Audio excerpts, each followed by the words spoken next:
Dear student and friends, आज हम ले चलते हैं आपको उस अवस्था की तरफ जो आपने जी है, जिसमें आप रहे हैं और जिस अवस्था को आपने महसूस किया है।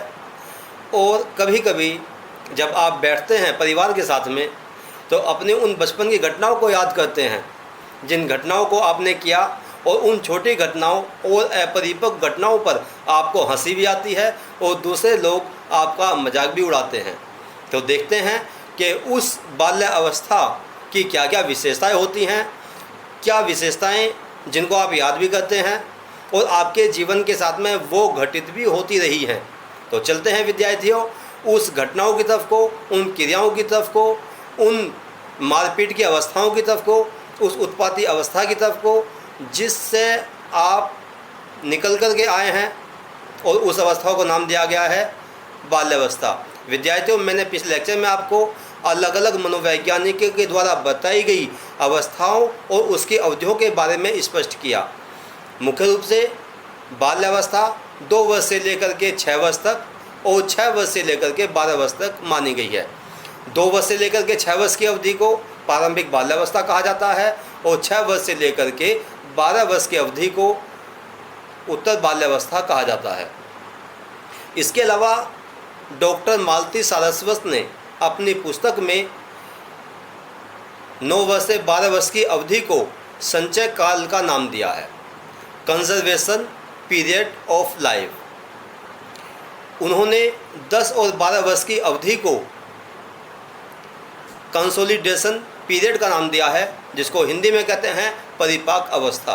तो अलग अलग मनोवैज्ञानिकों के द्वारा बाल्य अवस्था की अवधि को अलग प्रकार से प्रस्तुत किया गया है। ये चीज़ मैं यहाँ पे इसलिए बता रहा हूँ जिससे आपको अपने द्वारा की गई घटनाएं, आपके सामने गुजरी हुई ज़िंदगी दोबारा से याद आ जाए, आपको पता चल जाए कि दैनिक जीवन में मनोविज्ञान किस प्रकार से हमसे जुड़ा हुआ है। तो विद्यार्थियों, चलते हैं पहले बिंदु की तरफ, जो है प्रारंभिक स्कूली अवस्था।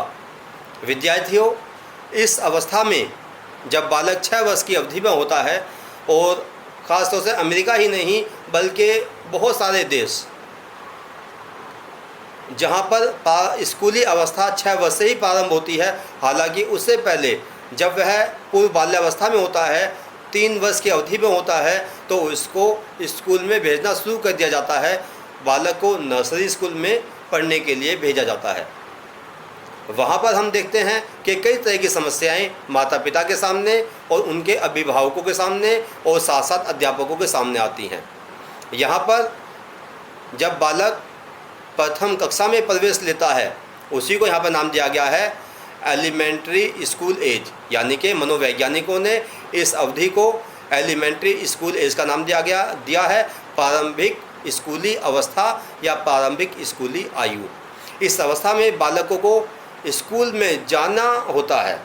आप भी गए होंगे स्कूल में, आपने अपना बैग संभाला होगा, यूनिफॉर्म पहनी होगी, स्नान करके और अपने वेशभूषा को चेंज करके आप स्कूल गए होंगे, और धीरे धीरे आपके अंदर ये आदत पड़ी होगी कि हम स्कूल जाएं, स्कूल के जो क्रियाकलाप हैं उनको करें, किताबों को पढ़ें, जो किताबें आती हैं आपके पास उनका होमवर्क करें, घर पे आएँ तो जो मैडम ने या टीचर्स ने काम दिया है उसको करें। तो आपने भी ये सारे काम किए हुए होंगे कि रोते हुए चिल्लाते हुए स्कूल गए, वहाँ पे भी रोने लगे, कुछ काम किया, कुछ किताबें फाड़ी, कुछ पेजों के कॉपी के पेज गायब किए, मैडम ने जो काम दिया उसको काट पीट करके फेंक दिए कागज़ को, वापस घर आए, पेंसिल खो दी, रबड़ खो दी, इरेजर खो दिया। तो इस प्रकार की जो क्रियाकलाप हैं ये आपके सामने आपके जीवन में गुजरे हुए होंगे और वो सारी घटनाएं आपको आज भी याद होंगी। तो ये प्रारंभिक अवस्था है जो कि स्कूल की आयु या स्कूल की अवस्था कहलाती है। विद्यार्थियों, आगे बढ़ते हैं दूसरी बिंदु की तरफ, सामाजिक भावना का विकास। विद्यार्थियों, बाल्यावस्था में ही बालक के अंदर सामाजिक गतिविधियों का, सामाजिक क्रियाकलापों का विकास होता है। छोटा बच्चा यानी कि पूर्व बाल्यावस्था में अपने हम उम्र के बच्चों के साथ में, चाहे वो स्कूल के बच्चे हों, चाहे वो आस पड़ोस के समाज के बच्चे हों, घर के बच्चे हों, उनके साथ में खेलना कूदना शुरू करता है, उनके साथ में रहता है, उनके साथ में विभिन्न प्रकार की क्रियाएं करता है। उन क्रियाओं में वह एक दूसरे को पकड़ना, बॉल से खेलना, फुटबॉल खेलना, क्रिकेट खेलने की कोशिश करना, छोटे बैट वगैरह लेकर के खेलना। तो इस प्रकार से जब बालक आपस में एक दूसरे से खेलते हैं तो उनके अंदर सामाजिक क्रियाओं का और सामाजिक भावनाओं का विकास होता है। जैसे सहयोग की भावना का विकास उसके अंदर होता है, आपस में प्रतियोगिता की भावना का उनके अंदर विकास होता है, वह एक दूसरे के साथ में खेलते भी हैं और आपस में फिर लड़ भी जाते हैं, फिर आपस में खेलने लगते हैं। इस प्रकार से उनके अंदर विभिन्न प्रकार की क्रियाओं का विकास होता है। यहाँ पर स्टेंग नाम के मनोवैज्ञानिक ने एक कथन प्रस्तुत किया जिसमें उन्होंने बताया कि 6, 7 और 8 वर्ष के बालकों में अच्छे बुरे के ज्ञान का एवं न्यायपूर्ण व्यवहार, ईमानदारी और सामाजिक मूल्यों की भावना का विकास होने लगता है। तो यहाँ पर बालकों के अंदर सामाजिक गतिविधियाँ, सामाजिक क्रियाकलाप विकसित होना शुरू हो जाते हैं। और ऐसा आपके जीवन में भी हुआ होगा कि आपने देखा होगा कि आपके अंदर जो परिवार के संस्कार हैं, जो परिवार के क्रियाकलाप हैं, परिवार की क्रियाएं हैं, आपने धीरे धीरे उन आदतों को अपने अंदर विकसित किया हुआ होगा। उससे आगे बढ़ते हैं, सीखने की तीव्रता। ये भी सामाजिक क्रियाकलाप से जुड़ा हुआ एक भाग है विद्यार्थियों, जहाँ पर बालकों के अंदर सीखने की तीव्रता तेज गति से बढ़ती है। यहाँ पर यानी कि बाल्यावस्था में बालक विभिन्न प्रकार की गतिविधियों को शीघ्रता से सीखने की कोशिश करता है और यानी कि उसके अंदर उत्सुकता होती है, जिज्ञासा की प्रवृत्ति होती है। वह हर चीज़ को जानने का, खोजने का, ढूंढने का प्रश्न करता है। वह क्यों की भावना अपने अंदर विकसित कर लेता है। प्रारंभिक बाल्यावस्था में उसके अंदर जो भावना होती है वो क्या की होती है कि ये क्या है। उसके बाद जब वह उत्तर बाल्यावस्था में आता है तो उसके अंदर ये भावना उत्पन्न होती है कि ऐसा क्यों है। आपने देखा होगा छोटे बच्चों को जब रेडियो चलती है तो रेडियो के पीछे जाकर के देखते हैं कि आवाज़ कहाँ से आ रही है, टीवी के पीछे जाकर के देखते हैं कि उसमें से आवाज़ कहाँ से आ रही है। तो यहाँ पर देखते हैं कि वो है सीखने की कोशिश करता है। जैसे कोई छोटी प्लास्टिक की गाड़ी होती है, वह चलती है तो बालक देखने की कोशिश करता है कि वह चल कैसे रही है, उसको तोड़ के देखता है, उसके अंदर झांकने की कोशिश करता है। ठीक है, वह छोटे छोटे जो खिलौने होते हैं उनके ऊपर बैठ भी जाता है और खुद चलने की कोशिश करता है। इस प्रकार से अलग अलग गतिविधियों के माध्यम से वह सीखने की कोशिश करता है, हर चीज़ को जानने की कोशिश करता है। तो विद्यार्थियों, यहाँ पर बालकों के अंदर यानी कि जो बाल्यावस्था के बालक होते हैं उसके अंदर सीखने की तीव्रता बहुत ज़्यादा देखी जाती है। उससे आगे बढ़ते हैं, लड़ाई झगड़े की प्रवृत्ति। जैसा कि मैंने कुछ देर पहले बताया कि छोटे बच्चे आपस में खेलते हैं, कूदते हैं, यानी कि जो साथी समूह होता है या टोली होती है उनके हाथ में खेलते हैं, कूदते हैं, आपस में झगड़ा करते हैं। झगड़ा करने के बाद फिर अलग अलग हो जाते हैं, फिर आपस में फिर खेलना शुरू कर देते हैं। तो यह इस अवधि की यह महत्वपूर्ण विशेषता है कि बालकों के अंदर लड़ाई झगड़े की प्रवृत्ति इस अवधि में देखी जाती है। इससे आगे बढ़ते हैं, अनुकरण की प्रवृत्ति। ये चीज़ हमने बाल्यावस्था में भी देखी थी और हम इस चीज़ को यहाँ पे भी देखते हैं, यानी कि अनुकरण सीखने का सबसे महत्वपूर्ण भाग है या इसकी एक विधि है कि अनुकरण के माध्यम से ही बालक, चाहे वो शेषावस्था का हो, चाहे बाल्यावस्था का हो, चाहे वह किशोरावस्था का हो, सबसे ज़्यादा जो सीखता है वो अनुकरण के माध्यम से ही सीखता है। ठीक है, तो यहाँ पर देखते हैं हम कि बालकों के साथ में या सामने जो भी घटना, जो भी क्रिया होती है या संपादित की जाती है, बालक उसको ऐसे ही करने की कोशिश करता है। और ख़ास तौर से हम देखते हैं यहाँ पर अनुकरण की प्रवृत्ति के अंतर्गत कि जब बालक विद्यालय जाता है, वह अपने अध्यापक या अध्यापिका को पढ़ाते हुए देखता है तो वह घर पर आकर के उसी प्रकार की नकल करता है। वह घर में आकर के अध्यापक या अध्यापिका बन जाती है, स्टिक अपने हाथ में रखती है, एक रजिस्टर ले लेता है, ठीक है, और लगातार अटेंडेंस लगाते हैं, काम करते हैं। जिस प्रकार से मैडम की क्रिया होती है, टीचर्स की क्रिया होती है, उसी प्रकार की क्रिया घर पर आकर के बालक भी दोहराने का प्रयास करता है। ये चीज़ हम दैनिक जीवन में अपनी लाइफ में देखते हैं। और अगर छोटे बालक से पूछे कि वह क्या बनना चाहता है, बड़ा होकर के क्या बनेगा, तो वह टीचर ही कहता है, यानी कि उसके ऊपर टीचर का प्रभाव ज़्यादा हो जाता है। तो हम यहाँ पर देखते हैं कि जब प्रारंभिक बाल्यावस्था में बालक होता है तो उसके ऊपर उसके माता पिता का प्रभाव ज़्यादा होता है, और जब वह उत्तर बाल्यावस्था में आता है तो उसके ऊपर उसके शिक्षकों का प्रभाव ज़्यादा होता है। अब इस अवधि में अगर बालक को कुछ बात बताई जाए तो वह अपने टीचर की बात को ज़्यादा अहमियत प्रदान करता है, ना कि माता पिता की बात को। इसीलिए इस अवधि में बालकों के अंदर थोड़ा जिद्दीपन भी देखा जाता है। आगे बढ़ते हैं विद्यार्थियों, संग्रह करने की प्रवृत्ति। विद्यार्थियों, इस अवधि में बालकों के अंदर, चाहे लड़का हो चाहे लड़की हो, दोनों के अंदर वस्तुओं को संग्रह करने की प्रवृत्ति देखी जाती है। संग्रह करने की प्रवृत्ति किस प्रकार से कि वह अखबारों की कटिंग इकट्ठी करते हैं, रंगीन कागज़ों की कटिंग इकट्ठी कर लेते हैं, छोटे छोटे पुराने सिक्के होते हैं उनको इकट्ठा करना शुरू कर देते हैं, ताश के पत्ते होते हैं उनको इकट्ठा करना शुरू कर देते हैं, या खेल की सामग्री होती है उनको इकट्ठा करना शुरू कर देते हैं, चाहे वो गुड्डे गुड़िया हों, चाहे वह जीप हो, गाड़ी हो, या कोई हॉर्न हो, या कोई बाजा हो, उनको इकट्ठा करते हैं। इसी प्रकार से जो ताश के पत्ते हो, वो माचिस के पत्ते होते हैं उनको इकट्ठा करते हैं। यानी कई तरह की चीज़ें बालक इकट्ठा करते हैं।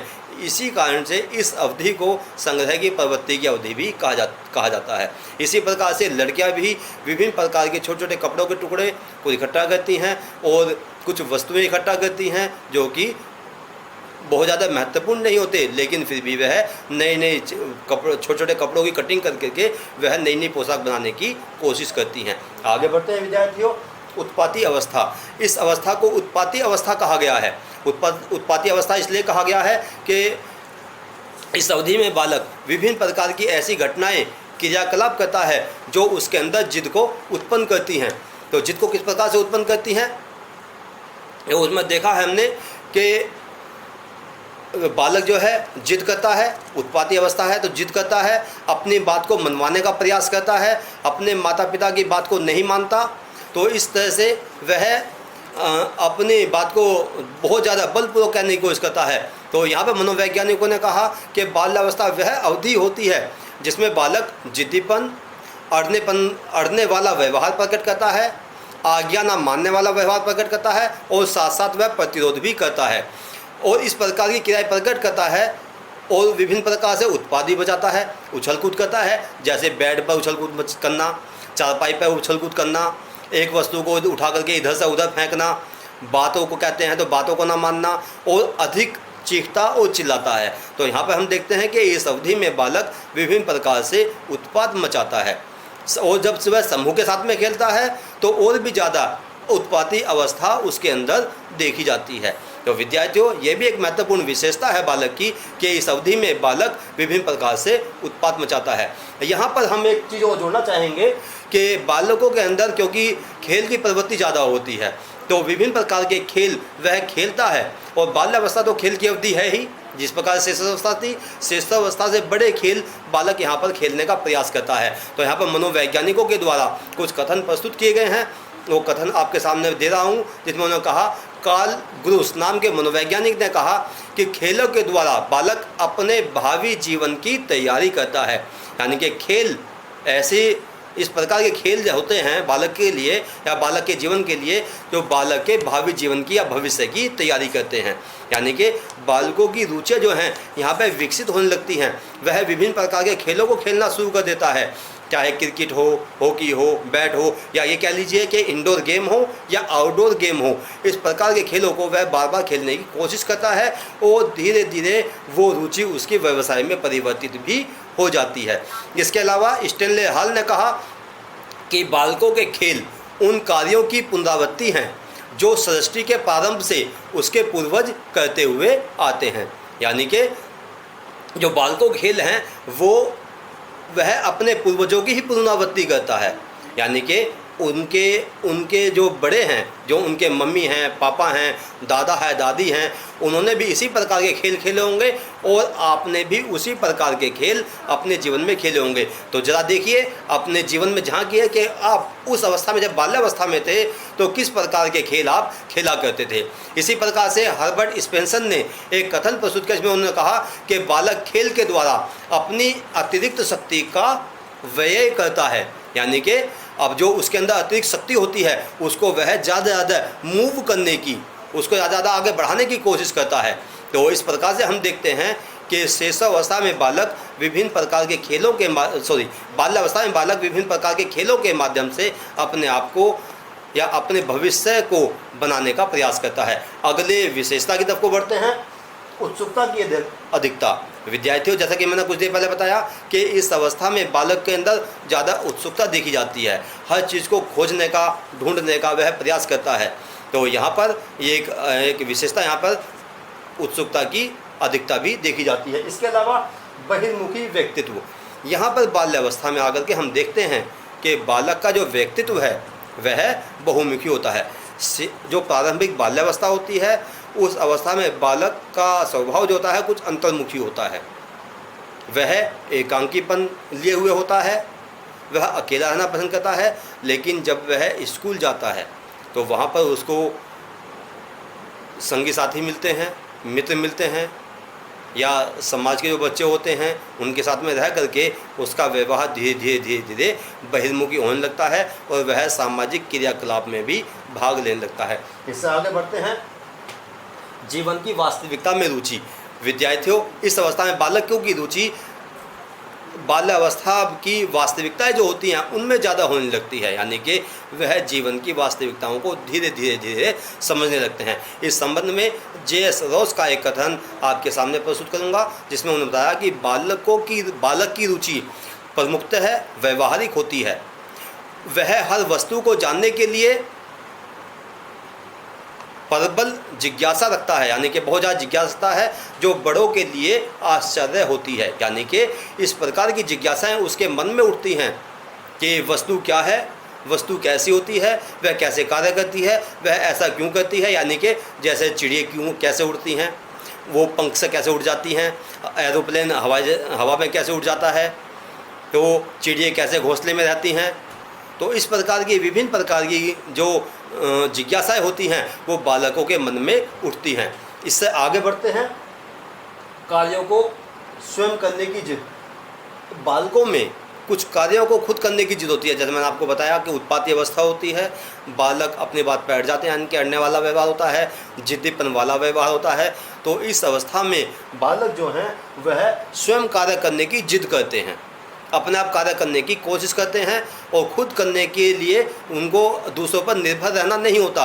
वह हालांकि अधिकांश रूप से अपने माता पिता के ऊपर ही निर्भर होते हैं, लेकिन यहाँ पर वह बहिर्मुखी व्यक्तित्व के नाते या स्वतंत्रता प्राप्त करने के नाते वह खुद का कुछ काम अपने आप भी करने का प्रयास करते हैं। इसके अलावा विविधतापूर्ण कार्यों को करने में रुचि।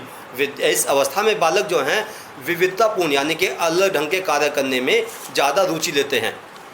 ज़्यादा रुचि किस प्रकार से लेते हैं कि यहाँ पर जो रॉस नाम के मनोवैज्ञानिक का एक और कथन आपके सामने प्रस्तुत कर रहा हूँ, जिसमें उन्होंने बताया कि बालक अनुभव करता है कि उसकी प्रथम भक्ति उसके समुदाय के प्रति है और वह चाहते हुए भी वह चाहे कुछ भी हो वह अपने समूह के नेता की आज्ञा का पालन ही करता है। यानी कि समूह का जो मेंबर होगा उसी के अनुरूप वह अपना जीवन जीने की कोशिश करता है। यानी कि समूह के नेता ने जो कह दिया, समूह के प्रमुख ने जो कह दिया, वह उसी बात को ज़्यादा मानने का प्रयास करता है। तो विविधतापूर्ण कार्य करेगा, ठीक है, लेकिन कहीं ना कहीं वह समूह के नेता के नियंत्रण में भी कार्य करता है और उसी के अंदर में रह करके वह विभिन्न प्रकार की क्रियाओं को करने का प्रयास करता है। इससे आगे बढ़ते हैं, अनुभव में वृद्धि। जो यहाँ पर जैसे जैसे बालक क्रियाकलाप करता है, क्रियाओं को सीखता है, उसके अंदर अनुभव में वृद्धि होती चली जाती है। एक और विशेषता आपके सामने यहाँ पर प्रस्तुत करने की कोशिश करूँगा कि मनोवैज्ञानिकों ने एक विशेषता यहाँ पर बताई कि इस अवस्था में शारीरिक और मानसिक विकास में स्थिरता देखी जाती है। स्थिरता किस रूप में देखी जाती है कि मनोवैज्ञानिकों ने कहा कि जिस प्रकार शैशवावस्था में बड़ी तेज़ी से बालक के अंदर शारीरिक विकास और मानसिक विकास होता है, उतनी तेज़ी से बाल्यावस्था में शारीरिक या मानसिक विकास नहीं होता। वहाँ पर उसकी गति कुछ मंद हो जाती है लेकिन बंद नहीं होती, कुछ मंद हो जाती है लेकिन बंद नहीं होती, यानी कि बिल्कुल रुकती नहीं है, वो धीरे धीरे चलती रहती है। लेकिन लगता है ऐसा है कि बालक का विकास रुक गया है, लेकिन मनोवैज्ञानिकों के अनुसार और शरीर क्रिया शास्त्रियों के अनुसार वो विकास रुकता नहीं है।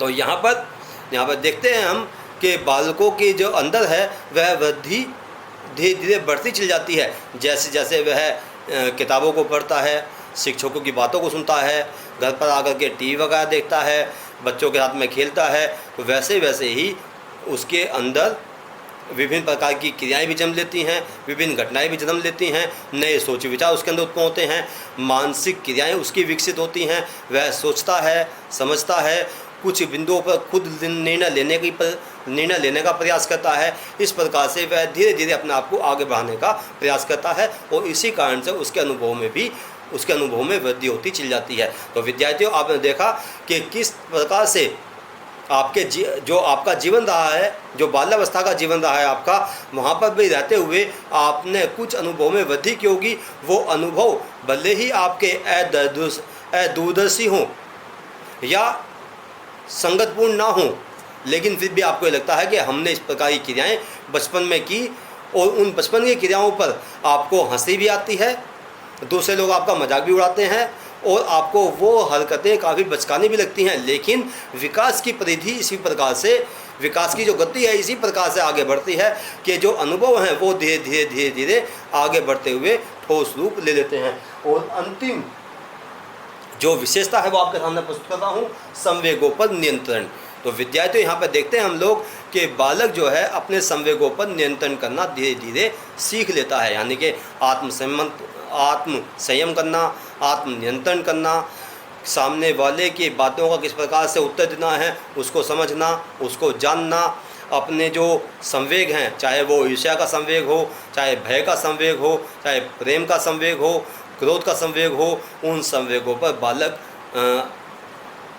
परिपक्वता तक आते आते, यानी कि 11-12 वर्ष की अवधि तक आते आते अपने संवेगों पर धीरे धीरे नियंत्रण करना सीख लेता है। तो यहाँ पर विभिन्न प्रकार के कथनों के माध्यम से मैंने बाल्यावस्था की विशेषताओं को आपके सामने प्रस्तुत किया। मुझे उम्मीद है कि मेरा ये लेक्चर आपको बहुत ज़्यादा पसंद आया होगा। अगर पसंद आए तो ज़रूर लाइक करें, ज़्यादा से ज़्यादा शेयर करें, जिससे सभी विद्यार्थी जो बीएड कर रहे हैं, बीटीसी कर रहे हैं या प्रतियोगी परीक्षाओं की तैयारी कर रहे हैं, मेरा लेक्चर उन तक भी पहुंच जाए और वो भी उससे लाभान्वित हों। और साथ साथ इसको सब्सक्राइब करना ना भूलें। धन्यवाद। जय हिंद, जय भारत।